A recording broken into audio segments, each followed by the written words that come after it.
بسم الله الرحمن الرحيم.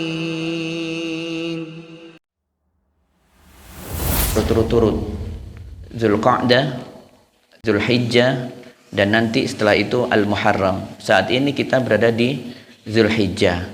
Berarti beberapa hari yang lalu telah berlalu dari kita, yaitu bulan Zulqa'dah. Dan kemudian nanti setelah Zulhijjah berakhir, kita akan mendapati bulan Al-Muharram biiznillah. Itu 3 bulan yang pertama. Kemudian ada jeda berikutnya, kemudian ada 1 bulan lagi yang belum tersebutkan, yaitu Rajab Mudhar, allazi baina Jumada wa Sya'ban. Nanti ada bulan namanya Rajab Mudhar, terletak di antara Jumada As-Saniyah dan Sya'ban. Maka sudah tergenap 4. Ibnu Abbas radhiyallahu taala anhu mengatakan alasan kenapa disebut dengan bulan haram, yaitu bahwasanya kalau seorang hamba Allah melakukan amalan baik yang kecil saja, itu akan dilipat gandakan nilainya. Nilainya akan berlipat-lipat menjadi besar.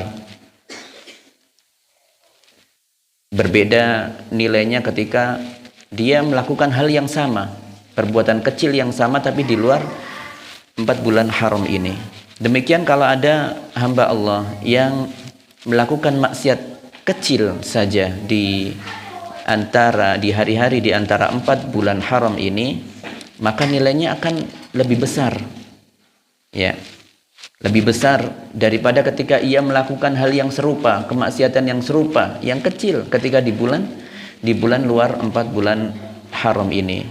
Maka kita tentunya ingin mendapatkan keutamaan dari bulan-bulan ini yang kita saat ini berada di dalamnya, yaitu bulan Zulhijjah.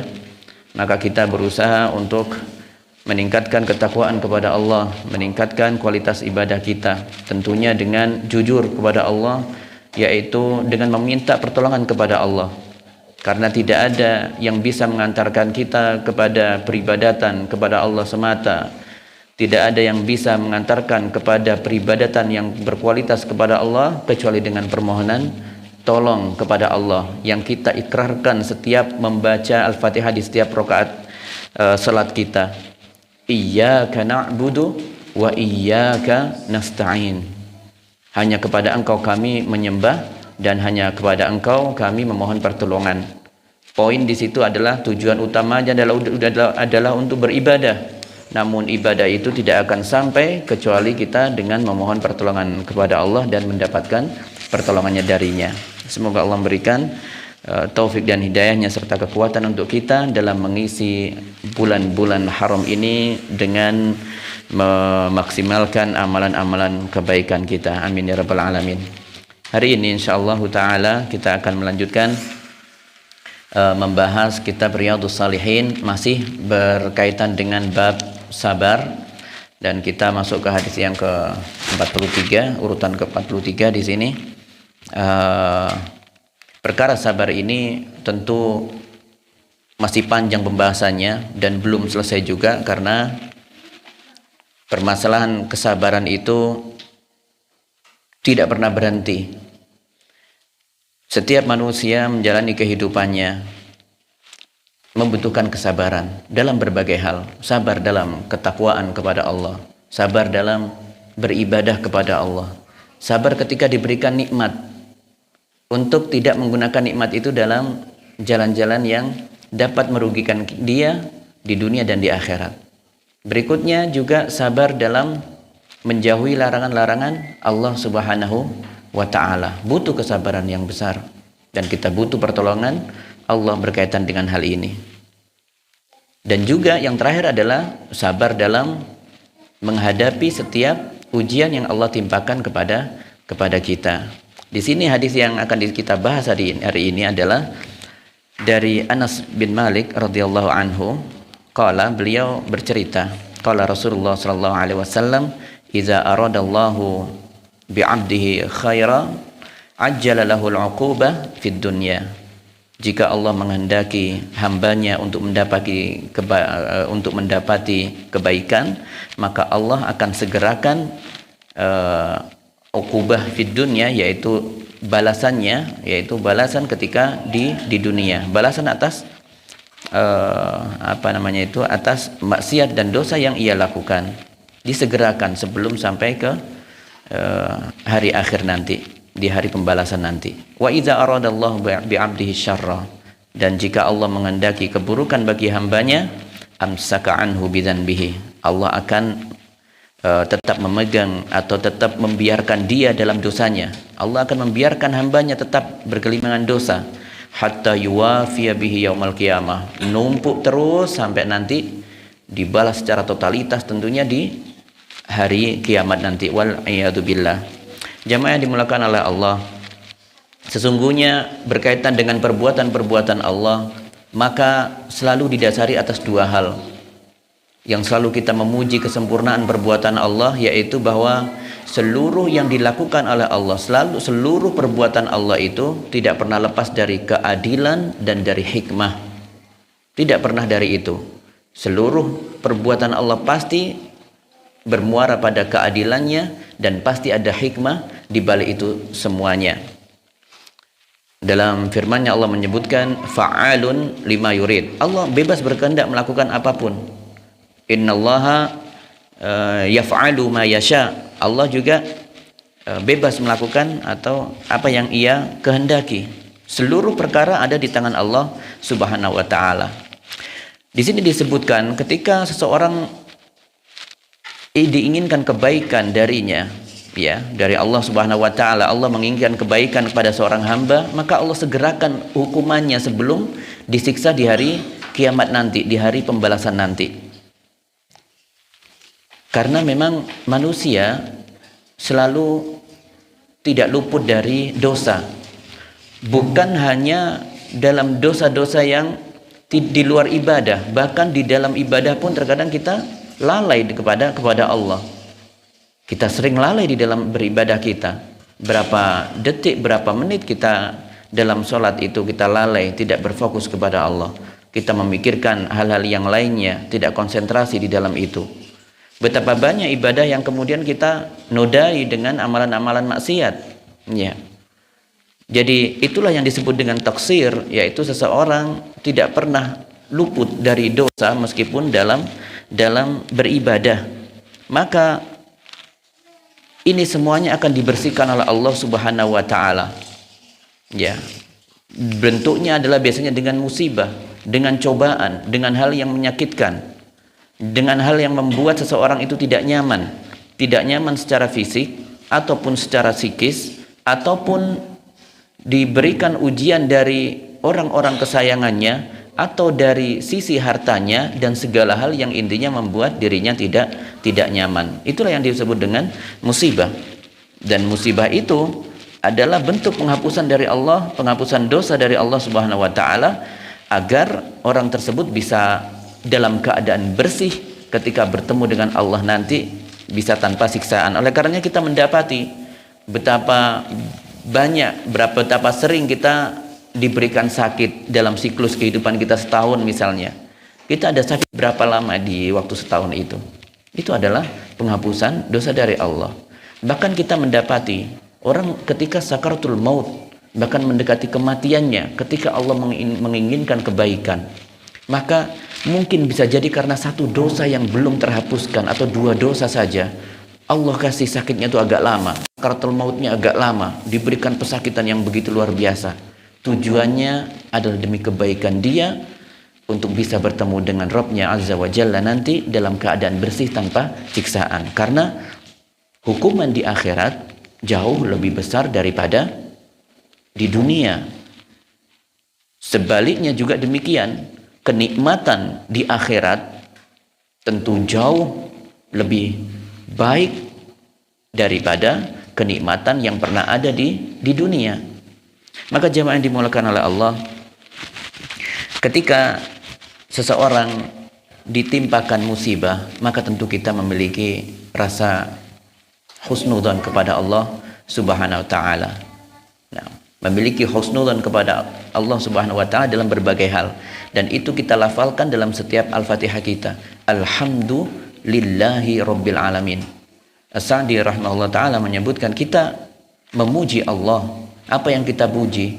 Kita puji nama-namanya yang sempurna, kita puji sifat-sifatnya yang sempurna, dan kita puji segala perbuatan-perbuatan Allah Subhanahu wa ta'ala, termasuk yaitu di dalamnya mencakup ketetapan Allah.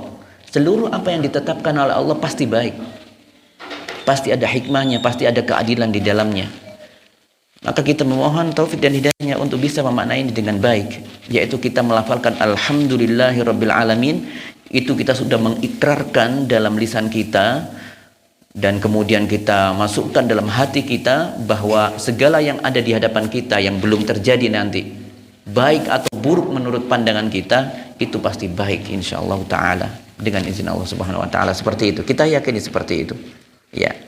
Maka kita akan bisa nanti menikmati atau menjadikan musibah itu justru sebagai ladang pahala bagi diri kita.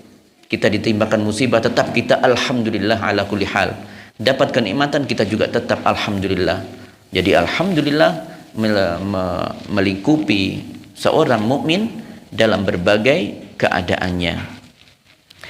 Kemudian ketika Allah menghendaki hambanya untuk keburukan, ya, maka Allah akan biarkan dirinya bergelimang dengan dosanya sampai nanti bertumpuk-tumpuk, dan nanti sehingga diazab dengan azab yang sangat pedih di hari kiamat nanti. Dan ini yang disebut dengan al-istidraj. Istidraj yaitu mengulur-ulur waktu, yaitu nanti sudah dibiarkan dosa dulu terus ya. Dan ini biasanya terjadi pada orang-orang yang diberikan kecukupan, bahkan kelebihan ya, kelebihan rezeki, kelebihan kesenangan, kelebihan nikmat dunia. Ya, kemudian mereka ketika bermaksiat tidak ada hukuman, tidak ada teguran dari Allah, dibiarkan senang-senang terus, ya, dibiarkan senang-senang terus. Maka nanti bahkan dia akan memiliki kesombongan kepada siapapun. Dia sombong, ya, karena apa? Karena dia merasa benar sendiri. Dia merasa mendapatkan nikmat yang berlebih dari Allah Subhanahu wa ta'ala. Padahal itu adalah istidraj dari Allah Subhanahu wa ta'ala, dan nanti akan dihukum oleh Allah dengan siksaan yang pedih. Hadis yang berikutnya di dalam pembahasan kita hari ini adalah qala Nabi sallallahu alaihi wasallam, inna 'idzamal jaza ma'a 'idzamil bala. Sesungguhnya besarnya pahala seseorang itu berbanding lurus dengan ujian yang ditimpakan kepadanya. Dan ini tentu adalah pelipur lara buat diri kita untuk semuanya. Ketika membaca hadis yang mulia ini akan menuntaskan, membersihkan kesedihan dalam diri kita. Bagi orang-orang yang beriman tentunya akan merasakan bahwa ini adalah nikmat dari Allah Subhanahu wa ta'ala. Inna 'idzamal jazaa'i ma'a bala. Sesungguhnya besarnya ganjaran itu, besarnya pahala itu berbanding lurus dengan besarnya ujian yang diberikan oleh Allah kepadanya. Wa innallaha ta'ala idza ahabba qauman ibtalahum. Sesungguhnya Allah Subhanahu wa ta'ala ketika mencintai hambanya, maka Allah memberikan ujian kepada mereka. Allah memberikan ujian kepada mereka. Faman radiya falahu ridha. Barang siapa ridha dengan ujian yang Allah berikan, itu akan mengundang ridha Allah untuknya, mengundang rahmat Allah untuknya, mengundang kebaikan dari Allah semua untuk dirinya. Wa man sakhita falahu as-sukht. Barang siapa yang tidak terima dengan itu, mencela tentang ujian itu, maka Allah akan murka kepadanya. Bahasan di sini adalah setiap orang akan mendapatkan ujian, dan itu adalah bentuk rahmat Allah untuknya, bentuk kasih sayang Allah untuknya. Kasih sayang Allah sangatlah besar kepada hamba-hambanya. Ya. Lallahu arham bi'ibadi min hadhihi biwaladiha. Bahwasanya rahmat Allah, kasih sayang Allah kepada hamba-hambanya itu jauh lebih besar kalau dibandingkan dengan kasih sayang seorang ibu kepada anak kandungnya. Tidak bisa dibandingkan. Ya, sangatlah besar. Dan wujud cintanya Allah kepada hamba-hambanya adalah dengan memberikan ujian. Memberikan ujian dari berbagai sisi. Apakah dari sisi harta atau keluarga atau yang lainnya. Dan di sini adalah ladang untuk meraih pahala atau juga bisa menjadi jurang untuk mengantarkan dia kepada kerugian yang nyata. Kalau seseorang diberikan ujian, dia menerima, mengatakan alhamdulillah, karena sesungguhnya kesabaran itu fis sadmah al-ula atau kama qala, karena kesabaran itu hanya ada di dentuman yang pertama atau di pas yang pertama, gongnya yang pertama itu, pas pertama-pertamanya musibah itu. Ya, itulah adalah kesabaran sesungguhnya. Barang siapa yang saat itu ridho dengan itu, maka Allah akan mendatangkan rahmat dan kebaikan kepada dirinya. Dan barang siapa yang mencela, kenapa ya kok begini ya, saya sudah berusaha kok tidak ada hasilnya ya, saya sudah melakukan ini dan ini kok tidak ada hasilnya ya, kok malah buruk ya, saya sudah menjaga diri kok malah jatuh ya, saya menjaga diri kok malah tersesat ya, dan sebagainya. Maka seorang yang mengalami hal ini akan justru mengundang dirinya pada kerugian. Maka jalan satu-satunya adalah dengan kesabaran.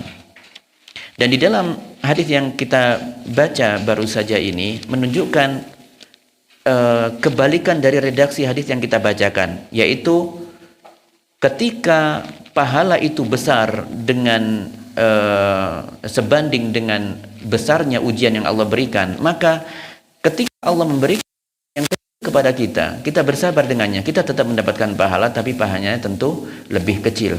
Jadi pahala kesabaran besar kecilnya itu bergantung dengan besar kecilnya ujian ditimpakan.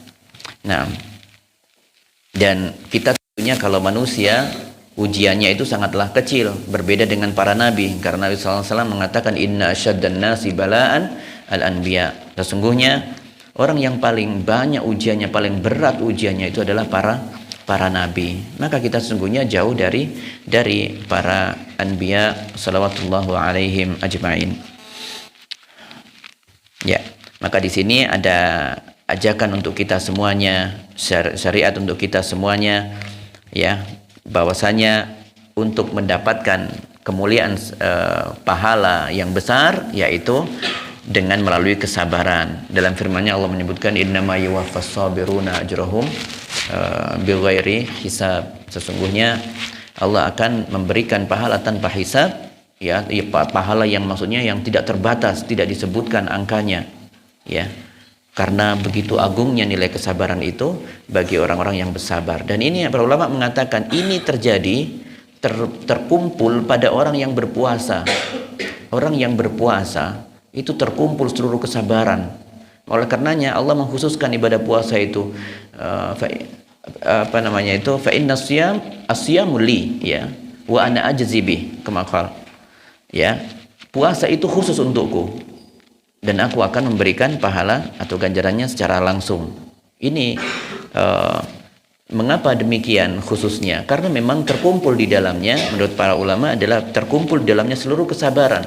Sabar untuk dalam ketaatan kepada Allah, karena Allah memerintahkan untuk disunahkan untuk berpuasa, ya. Kemudian kalau menjalankan puasa wajib berarti dia sedang menjalankan perintah fardunya puasa itu. Kemudian di dalam puasa dia bersabar untuk menjauh dari halal yang dilarang oleh Allah Subhanahu wa taala, ya.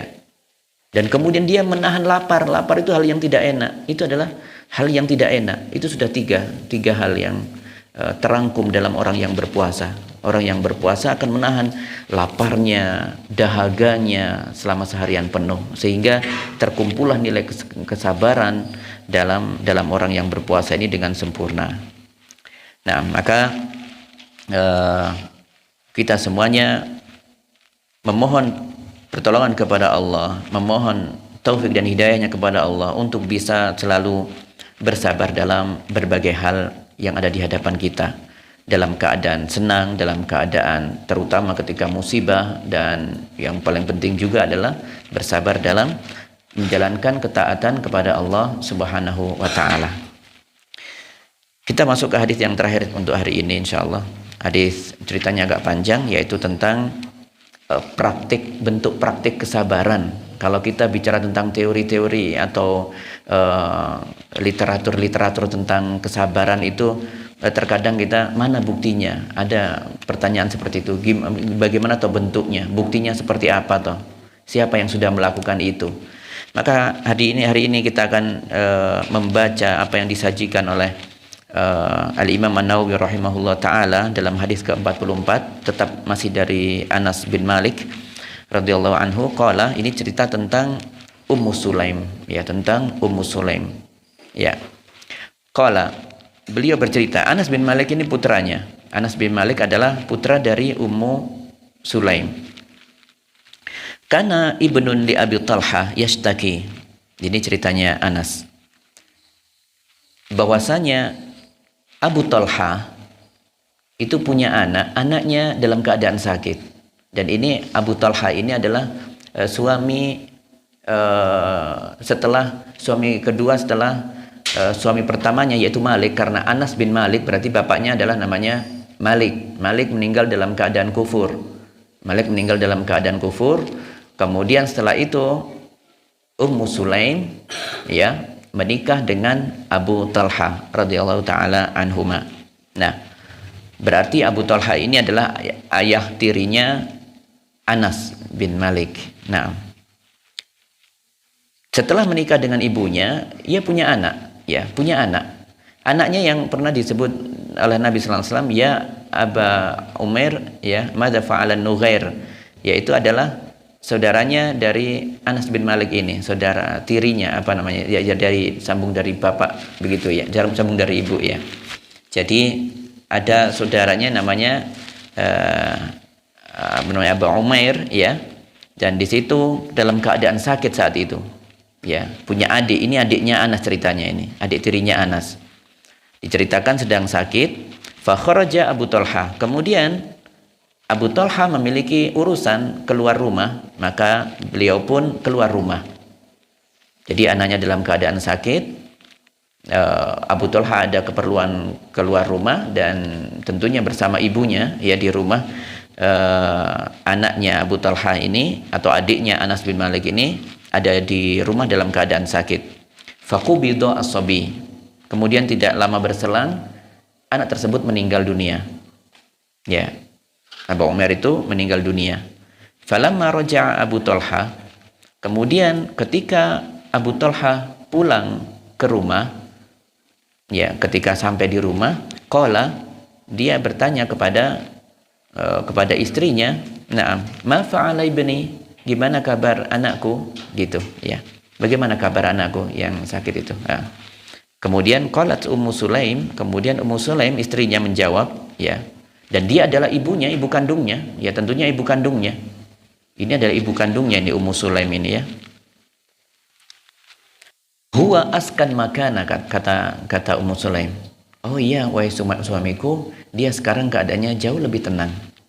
Itu jawaban dari Ummu Sulaim radhiyallahu taala anha. Anakmu dalam keadaan yang lebih tenang saat ini. Faqarrabat ilaihi al-'asha fata'asha. Maka kemudian Ummu Sulaim menyediakan makanan, ya, kemudian makan malam bersama, ya. Summa asaba minha, kemudian setelah itu, setelah melayaninya dengan suguhan makanan, dipersilakan minumnya, semua sudah terpenuhi kebutuhan dan hajatnya. Kemudian Ummu Sulaim pun berias di situ saat itu. Sebelumnya di dalam riwayat yang lain, beliau radhiyallahu anha berias dengan riasan yang sangat berbeda dengan yang pernah ia lakukan sebelumnya. Jadi berias dengan sebaik-baik riasan mungkin, dan secantik mungkin untuk melayani suaminya saat itu.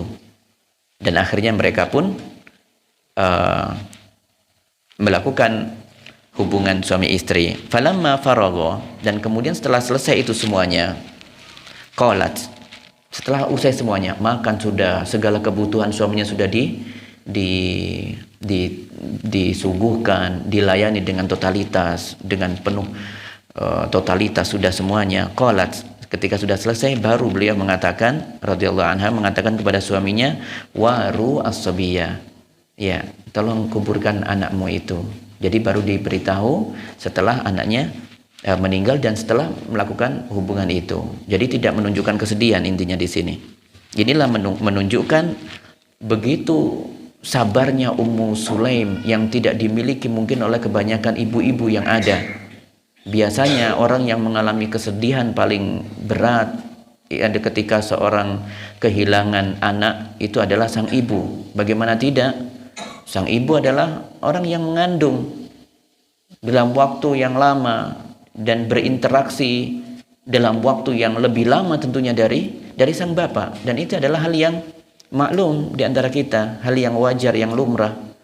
Komunikasi, interaksi antara ibu kepada anak itu jauh lebih banyak durasinya, intensitasnya daripada ketika dengan anak dengan bapaknya. Nah, maka harusnya yang mengalami kesedihan itu adalah sang ibu.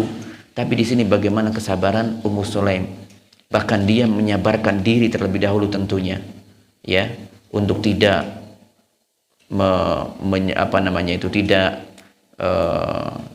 menunjukkan rasa kecewanya terhadap musibah itu. Dia berusaha menerima musibah yang berat untuk dirinya, baru kemudian dia kuatkan, tegarkan dirinya untuk menghibur suaminya. Dan ini adalah jarang terjadi seperti ini. Seorang istri melayani, apalagi sampai istri yang menenangkan sang suami. Ini sangat jarang terjadi. Biasanya justru suami yang menenangkan istri ketika ada musibah besar seperti ini. Sabar ya sabar, itu biasanya suami yang mengatakan, tetapi ini tidak. Sang istri juga dulu yang sang istri bahkan yang memiliki kesabaran yang lebih tinggi daripada suaminya, dan yang menenangkan suaminya justru istrinya. Buktinya Ummu Sulaim masih bisa berdandan seperti itu demi menyenangkan suaminya. Subhanallah. Biasanya sudah tidak bisa orang seperti itu dalam keadaan sedih, dalam keadaan duka seperti itu. Sudah tidak ada keinginan untuk melakukan hal-hal yang seperti itu, tidak ada.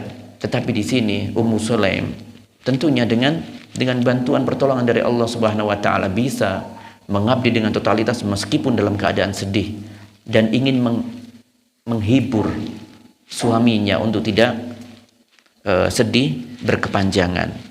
Ya, dilayani semuanya, baru setelah itu disampaikan bahwasanya tolong kuburkan anakmu karena anakmu sudah tidak ada. Falamma asbaha, dan ketika pagi, Abu Talha ata Rasulullah fa akhbarahu. Abu Talha mendatangi Rasulullah dan menyampaikan hal ini. Saya di malam seperti ini. Kemudian saya sudah menguburkan anak saya. Tetapi yang ditanya oleh Rasulullah justru tidak perkara itu. Malah bahkan ditanya tentang a'arrastumul laila, apakah kalian berdua sudah melakukan hubungan suami istri semalam? Qala na'am ya Rasulullah. Iya ya Rasulullah. Qala, kemudian Rasulullah mendoakan, Allahumma barik lahuma, semoga Allah memberkahi keduanya. Kemudian fawaladat gulaman, dan doa Nabi sallallahu alaihi wasallam dikabulkan oleh Allah, dan pada akhirnya Ummu Sulaim mengandung dan melahirkan seorang laki-laki. Ya, singkat cerita seperti itu. Faqala li Abu Talha. Kemudian Abu Talha berkata kepadaku, ya, ini berkata kepada Anas ceritanya, ihmilhu hatta ta'tiya bihin Nabi sallallahu alaihi wasallam. Bawa adikmu ini wahai Anas untuk bawa ini adikmu ini kepada Nabi sallallahu alaihi wasallam, dan wa ba'atsa ma'ahu bitamarat, dan beliau Abu Talha menyertakan beberapa kurma tamar di sekitar bayi yang dibawa itu. Nah, ke adiknya Anas ini. Jadi digendong Anas, ada kurmanya di situ. Faqala, kemudian ketika sudah bertemu dengan Nabi sallallahu alaihi wasallam, ya Rasulullah, tadi ada amanah dari ayah, dari Abu Talha untuk membawa anak ini kepada engkau, tentunya untuk dimintai tolong sesuatu. Kemudian Rasulullah sallallahu alaihi wasallam bertanya kepada Anas bin Malik, "Ama'ahu syai', ada sesuatu yang dititipkan atau disertakan kepada adikmu itu?" Qala na'am ya Rasulullah, tamarat. Iya, benar Rasulullah, ada beberapa butir kurma di situ. Beberapa butir kurma yang ada di situ. Fa akhadhaha Nabi sallallahu alaihi wasallam famadaghaha. Kemudian Nabi pun memasukkan ke mulutnya, ya, dikunyah begitu, ya, dilembutkan. Summa akhadha min fihi, kemudian beliau mengambil kurma yang sudah dilembutkan di mulut beliau sallallahu alaihi wasallam. Faja'alaha fi sabi, kemudian diletakkan ke mulutnya sang bayi itu, ke adiknya Anas bin Malik, dimasukkan ke mulutnya, bukan di luar mulutnya, ke dalam mulutnya, untuk supaya makanan yang pertama kali masuk ke dalam lambungnya, ke dalam perutnya itu adalah kurma itu. Dan tentunya di sini juga mengharapkan barokah dari air liurnya Nabi Shallallahu Alaihi Wasallam. Oleh karenanya di sini Syekh Shalih Al-Utsaimin mengatakan dalam menjelaskan ini, sesungguhnya tidak disyariatkan ketika seseorang punya nikmat, yaitu memiliki seorang bayi baru lahir, kemudian dimintakan kepada orang yang dianggap soleh, itu tidak disyariatkan, karena ini hanya khusus untuk Nabi Shallallahu Alaihi Wasallam. Seperti yang dilakukan para sahabat ketika memiliki anak, maka segera menuju ke Nabi dan minta ditahnik, tahnik dari kata hanakah itu ini rongga-rongga di mulut itu, ya rongga-rongga di dalam mulut itu. Kemudian diminta untuk dimasukkan kurma yang sudah dilembutkan oleh Nabi Sallallahu Alaihi Wasallam untuk mendapatkan keberkahan dari Nabi Sallallahu Alaihi Wasallam, dan ini khusus untuk Nabi. Adapun sejak meninggalnya Nabi Sallallahu Alaihi Wasallam, tidak ada yang meminta kepada para sahabat, tidak ada yang meminta kepada Abu Bakar untuk mentahnik anaknya sahabat yang lain, tidak ada. Maka di sini keberkahan ini, keberkahan air liurnya, berkahnya adalah berkah dari Nabi Sallallahu Alaihi Wasallam. Maka tidak disyariatkan seseorang ketika memiliki anak untuk mentahniknya kepada orang yang soleh, kepada imam masjid misalnya, kepada seorang ustadz misalnya, maka tidak disyariatkan seperti itu. Justru lebih baik adalah dirinya sendiri yang, yaitu sebagai orang tua itulah yang mentahniknya, orang tuanya lah yang mentahnik, melembutkan kurma itu, kemudian dimasukkan agar pertama kali yang masuk ke dalam perut si bayi adalah tamar, dan ini adalah diantara apa yang sunnahkan, yang dilakukan oleh Rasulullah SAW, dan kita melakukan itu, maka kita mengharapkan pahala dari situ.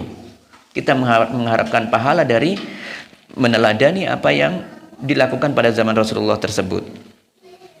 Adapun tamar juga memiliki nilai manfaat secara kesehatan. Allahu a'lam bishawab kalau untuk yang itu. Ya, tetapi yang jelas adalah menghendaki keberkahan dari liurnya Nabi itu adalah kekhususan untuk Nabi Sallallahu Alaihi Wasallam saja. Jadi tahnik bisa dilakukan oleh orang tua bayi sendiri tanpa harus meminta kepada orang lain. Kemudian setelah itu Nabi Sallallahu Alaihi Wasallam hannakahu wa sammahu Abdullah, dan kemudian menamai adiknya Anas bin Malik ini dengan nama Abdullah. Ya, nama Abdullah ini adalah di antara nama yang dianjurkan oleh Nabi kita Shallallahu Alaihi Wasallam, sebenarnya dalam riwayat Muslim, ahabbul asma, ya, atau ahabbu asma'ukum ilallahi Abdullah, ya, adalah nama yang paling dicintai oleh Allah. Ahabbul asma ilallahi Abdurrahman wa Abdullah, yaitu ada nama Abdurrahman dan Abdullah, itu adalah nama yang paling dicintai oleh Allah Subhanahu wa taala. Dalam riwayat Muslim disebutkan seperti itu. Maka oleh karenanya Nabi Sallallahu Alaihi Wasallam memberikan nama Abdullah kepada adiknya Anas bin Malik ini. Nah, di dalam riwayat yang lain disebutkan, wa fi riwayatin lil Bukhari, dalam riwayat Bukhari disebutkan, qala Ibnu Uyainah menyebutkan, faqala rajulun minal ansar, ada orang-orang Ansar, di antara orang-orang Ansar itu berkata, fara'aitu tis'ata auladin kulluhum qad qara'ul Qur'ana, saya melihat anaknya Abdullah, adiknya Anas itu, jadi punya anak jumlahnya 9. Ini keberkahan karena didoakan oleh Nabi Sallallahu Alaihi Wasallam. Jadi Abdullah ini adiknya Anas bin Malik, ketika sudah besar, ya, sudah menjadi orang dewasa, ia pun menikah dan memiliki anak 9 jumlahnya. Wa qara'u kulluhum qad qara'ul Qur'an, mereka semuanya ahli Quran, semuanya ahli Quran, bukan hanya sebatas membaca tentunya di sini, ya, memahami Al-Quran, ya, dengan jeli dan teliti. Dan ini adalah yakni min auladi Abdullah al-Maulud, ini terlahir dari anak-anaknya Abdullah. Maka ini adalah dampak atau pengaruh dari doa Nabi Sallallahu Alaihi Wasallam kepada Ummu Sulaim dan kepada suaminya Abu Talha, ya, yang tadi dikatakan Allahumma barik lahuma ketika Abu Talha melaporkan kepada Rasulullah SAW tentang kejadiannya semalam itu. Nah, kemudian ada riwayat dari Muslim sekarang. Ada riwayat dari Muslim. Hal yang hampir sama di situ, ya. Wa fi riwayatin li Muslim, mata ibnun li Abi Talha min Ummi Sulaim. Anaknya Abi Talha dari pernikahannya dengan Ummu Sulaim telah meninggal. Faqalat li ahliha. Ketika sudah meninggal itu, kita mencoba mengulangi tapi dengan redaksinya Muslim ini ya sekarang ya. Kita mencoba mengulangi dengan redaksinya Muslim yang diriwayatkan oleh Muslim. Nah, ketika anaknya meninggal, maka Ummu Sulaim berkata kepada keluarganya, di antaranya kepada Anas bin Malik saat itu, la tuhadditsu Abu Talha. Jangan kau kasih tahu ya, jangan ada yang ngasih tahu kepada Abu Talha perkara meninggalnya anaknya ini, bi benihi. Hatta akuna ana uhadditsuhu. Biar aku saja yang memberitahunya secara langsung. Kalian diam saja, tidak usah membahas tentang anaknya Abu Talha yang meninggal ini, ya. Biar aku saja nanti yang menjelaskannya. Faja'a. Kemudian pulanglah siapa Abu Talha, faqarrabat ilaihi asya'an. Maka kemudian ketika datang ke rumah, Ummu Sulaim segera menyiapkan hidangan makan malamnya, ya, minumannya disiapkan, fa'akala wa syariba. Akhirnya mereka pun makan bersama, minum sampai kenyang. Summa tasanna'at lahu ahsana ma kanat tasanna'u qabla dzalik. Dan setelah makan dan minum usai, Ummu Sulaim tasanna'at, yaitu berdandan berias untuk melayani suaminya itu dengan dandanan yang tidak pernah ia melakukan sebelumnya. Sangat-sangat luar biasa totalitasnya di sini. Fawaqa'a biha. Dan kemudian Ali Putu pun jadinya adalah akhirnya membuat Abu Talha ingin mendekati Ummu Sulaim, dan akhirnya mereka melakukan hubungan suami istri. Falamma an ra'at annahu qad syabi'a wa asaba minha. Dan ketika semuanya itu sudah terjadi, yaitu makan sudah, minum sudah kebutuhan perut sudah terpenuhi semuanya, kebutuhan syahwatnya juga terpenuhi dengan cara yang halal tentunya. Kemudian qalat, barulah beliau mengatakan, sang Ummu Sulaim ini, beliau dengan sabar mengatakan, ya Abu Talha, wahai Abu Talha, ara'aita law anna qauman a'aru 'ariyatahum ahla baitin fatalabu 'ariyatahum alahum an yamna'uhum. Apa pendapatmu wahai suamiku, kalau ada seseorang atau sekelompok orang memberikan pinjaman kepadamu, memberikan pinjaman harta kepadamu, kemudian suatu saat orang tersebut ingin mengambilnya kembali, apa kamu berhak untuk menolak mengembalikan barang pinjaman itu? Subhanallah, kalimat yang bagus sekali diucapkan oleh sang istri ini. Qala, la, enggak. Pasti aku enggak akan menghalanginya karena itu adalah haknya. Saya meminjam barang dari orang tersebut, maka ketika mereka menginginkan barang itu untuk dikembalikan, maka tidak ada yang alasan untuk menolak untuk mengembalikan itu. Saya akan pasti berikan itu semuanya, pinjaman itu. Kemudian barulah Ummu Sulaim berkata, wahai suamiku, fahtasib ibnak, maka wahai suamiku, berharaplah, mohonlah pahala dengan anakmu ini. Mohonlah pahala kepada Allah. Ihtasib maksudnya adalah mintalah harapkanlah pahala dengan kesabaran atas diambilnya anakmu ini oleh sang pemilik hakikinya, yaitu Allah Subhanahu wa ta'ala. Tapi respon dari Abu Talha saat itu terkaget, faghadiba, ia pun marah saat itu. Summa qala, dan ia mengatakan kepada Ummu Sulaim, taraktini hatta idza talattakhtu summa akhbartini bibni. Kamu sengaja melakukan ini ya. Kamu menyampaikan hal ini setelah melayani aku semuanya, setelah melayani kebutuhanku semuanya. Biasa orang sedang emosi. Tapi kita lihat di sini bukan sosok Abu Talhanya di sini yang sedang dalam keadaan tidak mengendalikan emosinya. Ya, ada wajar marah di situ, kaget dan sebagainya adalah hal yang bisa dimaklumi. Tetapi tentunya kita melihat contoh yang teladan yang luar biasa di sini adalah Ummu Sulaimnya ini ya. Ummu Sulaim bahkan membuat kalimat yang indah untuk berkata kepada untuk menyampaikan perihal berita duka itu kepada suaminya. Fantalaqa hatta ata Rasulullah sallallahu alaihi wasallam fa akhbaru bima kana. Maka Abu Talha setelah itu berangkat menemui Rasulullah dan menyampaikan kabar tersebut. Ya, faqala, dan Rasulullah juga sama dengan yang tadi mengatakan atau berdoa kepada Rasulullah sallallahu alaihi wasallam mendoakan keduanya, barakallahu fi lailatikuma. Semoga Allah memberikan keberkahan untuk malam yang kalian berhubungan di dalamnya kemarin itu. Ya. Qala fahamalat, kemudian Ummu Sulaim mengandung seorang bayi dari hubungannya itu. Qala wa kana Rasulullah fi safarin wa hiya ma'ahu. Ia melanjutkan bahwasanya Rasulullah dulu dalam keadaan safar atau melakukan perjalanan panjang, perjalanan jauh, dan bersama Abu Talha dan bersama Ummu Sulaim. Wa kana Rasulullah sallallahu alaihi wasallam idza atal Madinah min safar la yatrukuha turuqan fadanau minal Madinah. Dan sesungguhnya kebiasaan Nabi sallallahu alaihi wasallam itu ketika safar beliau menjauhi untuk pulang ke rumah itu dalam keadaan malam-malam gitu ya. Maka harus bersegera nyampe sebelum malam intinya ke Madinah itu.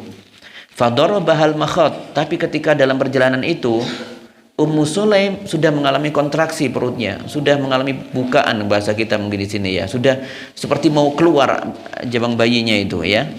Fahtabasa 'alaiha Abu Talha, maka Abu Talha pun menahannya, wantalaqa Rasulullah sallallahu alaihi wasallam, dan Rasulullah pun melanjutkan perjalanannya. Di sini kita meniru apa yang dilakukan Abu Talha, teladan dari Abu Talha. Yaqulu Abu Talha, beliau berdoa. Doanya itu dengan kesungguhan. Doanya itu dengan menyebutkan kelemahan dirinya di hadapan Allah Subhanahu wa taala. Innaka ta'lam ya Rabb. Innaka la ta'lam ya Rabb. Sesungguhnya engkau mengetahui hal ini wahai Tuhanku, wahai Allah. Annahu yu'jibuni an akhruja ma'a Rasulullah sallallahu alaihi wasallam idza kharaja. Sungguh aku sangat senang sekali bisa membersamai Rasulullah sallallahu alaihi wasallam ketika untuk melakukan perjalanan. Saya senang sekali menemani beliau dalam melakukan perjalanan. Wa adkhula ma'ahu idza dakhala. Demikian juga ketika pulang, maka aku juga sangat senang ketika membersamai beliau sallallahu alaihi wasallam, pulang bersama beliau ke Madinah ini. Wa qad ihtabastu bima tara, dan saat ini aku tidak bisa melakukan itu, tidak bisa mengikuti Rasulullah sallallahu alaihi wasallam karena istriku Ummu Sulaim seperti yang kau ketahui ya Rasulullah, saat ini dalam keadaan sudah mau melahirkan, dalam keadaan kontraksi. Kemudian doa ini adalah doa yang penuh pengharapan dengan menjelaskan secara detail kepada Allah, dan ini adalah syariat doa. Berdoa kepada Allah itu adalah berdoa menjelaskan secara detail keluhan kita, bukan meminta sesuatu yang detail. Jangan terbalik, kita meminta sesuatu yang detail tetapi tidak menyampaikan keluhan secara detail, itu terbalik. Kita mengeluh, kita merendahkan diri secara detail, itu adalah yang diinginkan. Adapun permintaan tentang sesuatu, maka permintaannya tidak boleh secara detail. Saya ingin sepeda motor yang rodanya 3, ada pentilnya warna pinky ungu begitu, tidak bisa, itu terlalu rinci seperti itu. Doa yang normal saja. Tetapi yang kita bahas di sini adalah ketika seseorang berdoa, bermunajat kepada Allah, maka berdoanya itu dengan merendahkan dirinya serendah-rendahnya di hadapan Allah Subhanahu wa taala. Ya, dengan secara rinci itu. Dan ini sama seperti yang dilakukan oleh Nabiullah Zakaria, ya, zikru rahmati rabbika abdahu Zakaria. Ini menceritakan Quran ini, cerita ini menceritakan tentang bagaimana Zakaria meminta atau berdoa kepada Allah dengan penuh kekhusyuan kepada Allah. Iznada rabbahu nidaan khafiyya, ketika beliau berdoa kepada Allah itu dengan suara yang lembut di malam hari. Suaranya lembut, doanya lirih, lembut. Ya. Qala rabbi inni wahana al-'azmu minni washta'ala ar-ra'su syaiban wa lam akun bidu'aika rabbi syaqiyya. Dan ya Allah, aku saat ini sudah lemah, tulang-tulangku sudah melemah. Ya. Kemudian rambutku sudah beruban ya Allah. Namun demikian aku tidak pernah merasakan kecewa sedikit pun ketika berdoa kepadamu. Fa inni khiftu al-mawaliya mi warai wa kanat imraati akira. Dan yang aku takutkan ini adalah ya Allah, saya takut generasi setelahku ini, keluarga-keluargaku atau Bani Israel ini tidak bisa melanjutkan dakwahku ini kepada kaumnya, tidak bisa menjaga syariat agama Islam untuk menjaganya dengan baik. Saya khawatir itu, tidak ada kader yang bisa menggantikanku saat ini, belum ada ya Allah. Sedangkan istriku saat ini dalam keadaan mandul, ya, istriku dalam keadaan mandul. Saya sudah tua, istriku dalam keadaan mandul, ya, tidak bisa melahirkan anak. Naam. Fahabli min ladunka waliya, maka berikanlah pertolongan kepadaku. Di sini kita lihat bagaimana Zakaria berdoanya dengan lembut dan menjelaskan secara detail keadaannya. Saya dalam keadaan seperti ini ya Allah. Saya sudah, tulang-tulangku sudah rapuh. Kalau sudah tulang rapuh itu pasti menghalangi aktivitasku yang lain. Semuanya akan melemah semuanya. Berpikir sudah lemah, ya. Cari strategi juga sudah mungkin tidak seperti ketika muda lagi. Ditambah lagi saya punya istri dalam keadaan mandul dan sebagainya, itu dijelaskan secara rinci. Dan kita berdoa juga dengan cara yang seperti ini, seperti yang dilakukan oleh Abu Talha. Abu Talha mengatakan kepada Allah, ya Allah, innaka la ta'lam, ya, kau mengetahui bima tara, sebagaimana yang kau ketahui ini, ya, yaitu mengenai istriku yang akhirnya dengannya saya tidak bisa meninggalkannya untuk mengikuti perjalanan bersama Rasulullah ke Madinah untuk membersamainya. Maka kemudian apa yang terjadi? Allah kabulkan doanya. Di sini Ummu Sulaim berkata, ya Abu Talha, ma ajidul ladzi kuntu ajid. Saya sudah tidak sakit lagi. Intalik, fantalakna. Berangkat ya, kita berangkat. Wa darabahal makhat hina qadima.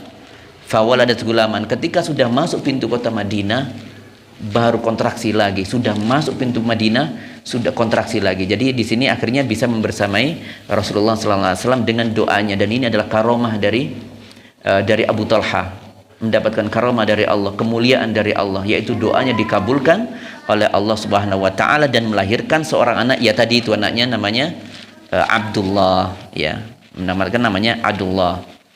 Maka kemudian faqalat li ummi, dan ibu berkata kepadaku, ya Anas, la yurdi'uhu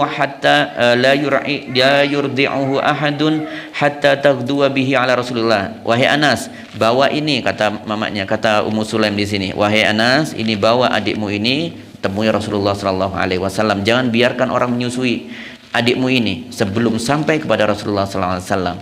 Falamma asbaha ihtamaltuhu fantolaktu bihi ila Rasul, dan pada pagi harinya aku bisa mengantarkan kepada Rasulullah SAW dan memenuhi perintah dari ibuku atau permintaan dari ibuku itu untuk ditemukan dengan Rasulullah dan dilakukan tahnik. Hadza wallahu taala alam bisawab. Kita bisa mengambil pelajaran di sini bagaimana kesabaran dari seorang Ummu Sulaim yang luar biasa. Dan Ummu Sulaim ini memiliki kesabaran bukan tanpa perjalanan yang panjang tentunya, karena Ummu Sulaim juga terkenal dengan orang yang terlibat dalam mengobati pasien-pasien ketika korban perang. Jadi di medan perang ada yang terluka, ini adalah salah satu orang yang memberikan bantuan medis kepada para mujahidin, para kaum muslimin yang berperang di jalan Allah tersebut. Makanya adalah membentuk kesabaran itu juga melalui proses yang begitu panjang. Semoga Allah memberikan kita rizki berupa kesabaran dalam menghadapi perjalanan hidup kita, yaitu kesabaran dalam bertakwa, kebersabaran dalam menjalankan perintah Allah dan menjauhi larangannya, dan juga kesabaran dalam menerima setiap ketetapan yang Allah sudah takdirkan untuk kita semuanya. Hadza wallahu taala alam bisawab. Kita cukupkan dengan kafaratul majlis. Subhanakallahumma bihamdika asyhadu an la ilaha illa anta astaghfiruka wa atubu ilaik. Assalamualaikum warahmatullahi wabarakatuh.